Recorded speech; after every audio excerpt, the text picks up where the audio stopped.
bem pequeno, eu morava na fazenda, eu morava na roça, né? E essa roça é aquela, imagina assim, é uma casa colonial, onde tinha pelourinho, né? Tinha um pelourinho lá, onde açoitava os escravos na época. Pelourinho? Tinha, aquele pau que amarrava os escravos pra dar ataque ali lá, a estação do que lá é pelourinho. Ah, não sabia não. Aí tinha que treinar, sabe? É uma fazenda muito antiga mesmo. Na minha visão, depois que eu cresci, né? Eu acho que eu devia ter uns 16 anos, eu voltei nessa fazenda. A minha imagem que eu tinha da fazenda antigamente é diferente da que eu tive lá, mas apesar que reformou muita coisa também, sabe? Tipo assim, tirou um pouco do glamour que tinha na minha mente essa fazenda lá. Sim. Essa fazenda, ela era muito mal assombrada. Muito bem assombrada. Bem assombrada. Bem assombrada. Não mal assombrada, era bem assombrada. Contraditória. Eu nasci em uma cidade vizinha e fui direto para essa fazenda. Né? Então minha infância foi nessa fazenda lá. Eu era tão custoso que o pessoal pegava lá, tinha o grande salão onde fazia as festas, né? Sanfoneiro e tal. Aí, na época da colheita do arroz, colocava arroz em volta da parede, assim, era um salão gigante. Colocava os sacos de arroz em volta. Eu era tão atentado, custoso para danar, eu subia nesses arroz assim e andava a casa inteira na viga, que o telhado era acima ainda. Sim, aquele monte de pauzão atravessado. Atravessado na aroeira, gigante. Sim. Eu andava aquilo lá, tudo lá. Igual rato. Igual rato, eu era pior que rato. Aí minha mãe fala que quando eu era pequeno, menor ainda, né, dessa idade, a minha lembrança dessa fazenda é dessa idade, quando eu fazia essa bagunça, subia lá. Eu tenho uma tá vendo? Não sei se dá pra ver. Sim, tá vendo marca. essa marca aqui na testa? Tem uma cicatriz aqui? ali, gente, eu tô vendo, tem mesmo. Gigante, tá vendo? Minha testa enruga aqui, ela para na marca que eu tenho, furou minha cabeça. Minha mãe fez uma gemada pra mim, vocês não sabem o que é gemada, aquele negócio de bater ovo assim? Ovo batido. Ovo batido. Gema batida. Aí eu queria comer, minha mãe falou, não, daqui a pouco eu te dou. Aí eu trepei nesse negócio lá no armário, o armário caiu em cima da minha cabeça, ele furou minha cabeça aqui, e no meu cóccix aqui também tem um machucado também desse armário, só pra vocês terem uma noção, tanto que eu era terrível. No dia que eu não apanhava da minha mãe, uma alma subia pro céu, pra você ter uma noção. Moço, aí minha mãe falava assim, ela chegava na sala, nessa sala lá, eu tava trocando ideia, conversando com a mulher. E ela falava assim, Fábio, o que tá acontecendo aí? Eu, tô conversando com ela. Aí, beleza, passando o tempo lá, tô conversando. Eu, tipo assim, eu conversando muito, né? Tipo assim, de chamar a atenção de quem tava passando do lado. E eu não sou doido de conversar, ficar conversando sozinho.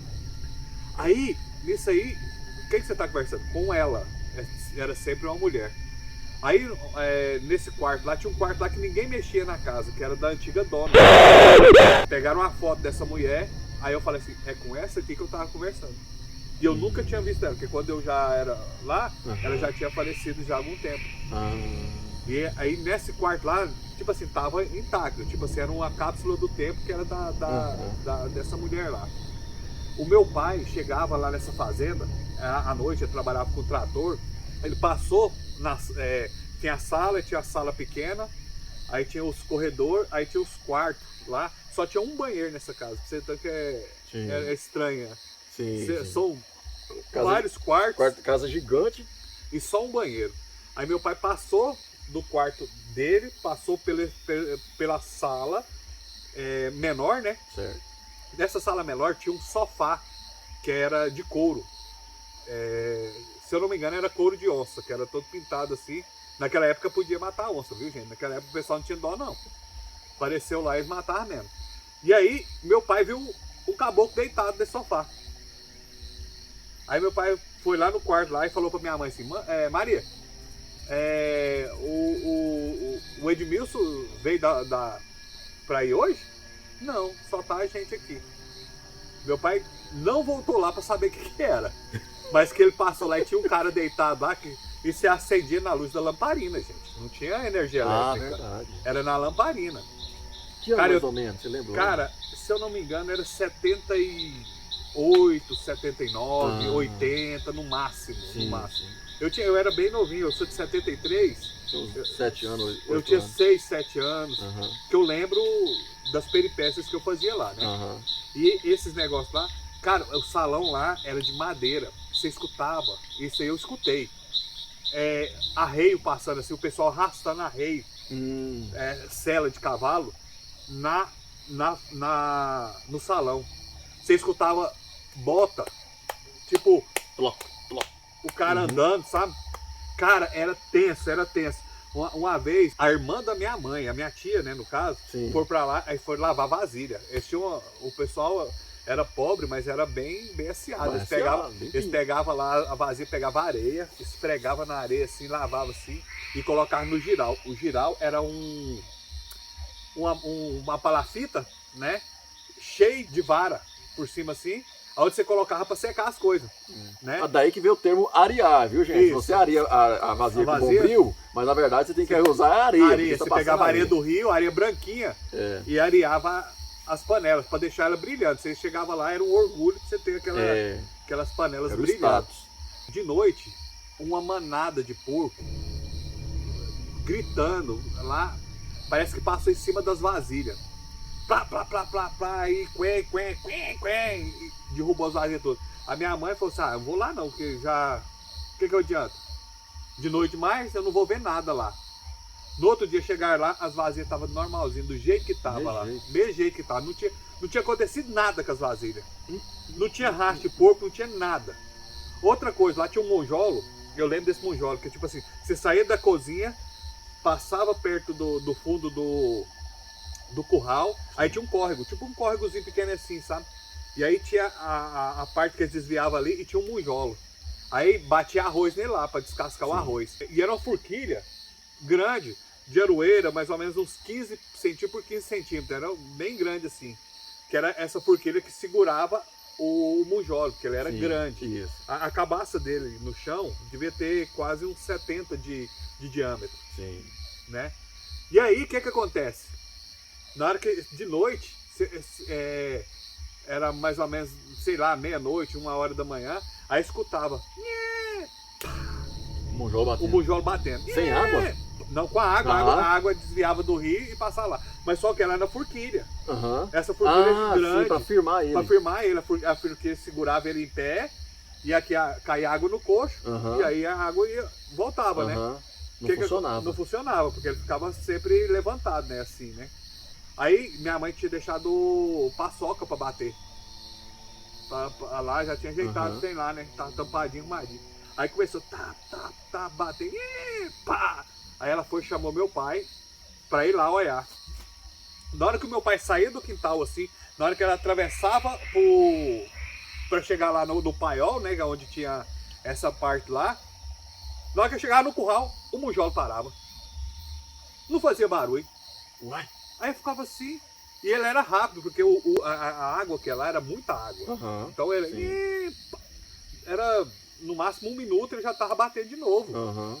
Cara, na hora que eu chegava lá assim no curral, parava de bater. Parava de bater, aí voltou pra trás, mas não é aqui não. Será onde é que é? Na hora que ele passava do curral pro outro lado, aí voltava a bater. Aí o pai falou assim, vai ficar batendo, eu não vou lá não. Aí voltou pra trás. Eu também não vou não, gente. Voltou pra trás. Aí tipo assim, aí no outro dia, tudo normal. Tudo normal, do mesmo jeito. Isso aí eu não sei confirmar, mas a minha mãe, meu pai conta isso aí pra mim, de lá, desse lugar lá, sabe? Aí quando eu fiquei grande, eu fui pra lá. Eu não me recordo de tanta coisa que eu passei nessa casa e de tanto medo que a gente tinha dessa casa, entendeu? Mas assim, pra mim a casa ficou pequena. Em vista, não sei se é porque eu cresci. A gente cresce, a casa ficou pequena. Mas o salão é grande e tal. Tipo assim, mas eu acho que pela minha idade, pelo meu tamanho, parece pra mim era tudo mais gigantesco do que era. Era tenso. Interessante umas coisas desse aí, rapaz. Eu gostaria de viver umas experiências doidas de jeito aí. Cara, era tenso, moça. Cagar na roupa, de medo. Lá tem um cemitério. Lá tem um cemitério que chama. Olha o nome do cemitério. Por Enquanto. Vixe, o nome do cemitério é Por Enquanto. Você tá doido, moço? Por Agora eu enquanto, tô com medo também. Lá é. E ele é aqui, ó. Você sai de Americano do Brasil, você vai a estrada de chão, né? Passou lá assim, passa o Rio Uru, na subida, ele fica nesse cantinho aqui, ele faz um triângulo aqui. Aí a estrada que vai aqui vai para Goiás Velho, pra cá, Moçambique, Goiás Velho, vai tudo lá de cá. E aqui vai para as outras fazendas. Então ele fica numa encruzilhada mesmo, assim, ó. Esse cemitério, com o nome bonito. Essa mulher que eu falar, que eu via, foi enterrada lá. Foi enterrada nesse lugar. Rapaz. Ó, viu? Gente, os sapos pressentem quando a gente fala dos paranauês sobrenaturais. Não, uma vez, meu primo contou pra mim, esse aí eu tô falando, que ele viu uma bola de fogo, fogo fato. Sim, os orbs. Orbs. Saiu por enquanto e foi pra roda, tipo assim, pra cá, você saiu do Uru a fazer deserto do lado de cá. Sim. E subiu a serra, ficava sem deserto. Ele viu o fogo sair pra lá e pra cá. Gente, e é o seguinte, tem uns vídeos de gente que filmaram os orbs, sabe? E tem lá, tipo, né, eles não sabem explicar como é que é. Eu acho que se vocês pesquisarem, aí vocês vão olhar. Lá acontecia isso. Os orbs, aí atribui os orbs, essas bolas luminosas, né, ao espírito de pessoas que estão presas ao local ali, né, esse tipo de crença. Aí a gente não sabe. Tem que fala que é um gás que sai da Isso, terra. aí Mas o problema do gás, eu já fico pensando, é um gás. Se fosse um gás, ele fazia igual a bomba, né? É irracional, é inconsciente. Agora não, sai daqui e vai lá pra puta que pariu lá, e volta pra trás, e vem pra cá, e para no lugar lá. E não dá pra entender, não. Então, pois é isso que tipo, é como se tivesse movimentos racionais. Né? E lá não é racional. E o fogo, uma explosão, não é racional. Não é racional, você vê que é totalmente aleatório. É aleatório. Agora, Big Bang não existe. Verdade. Mas... gente, aí nós estamos aqui, espero que vocês tenham... Como é que é,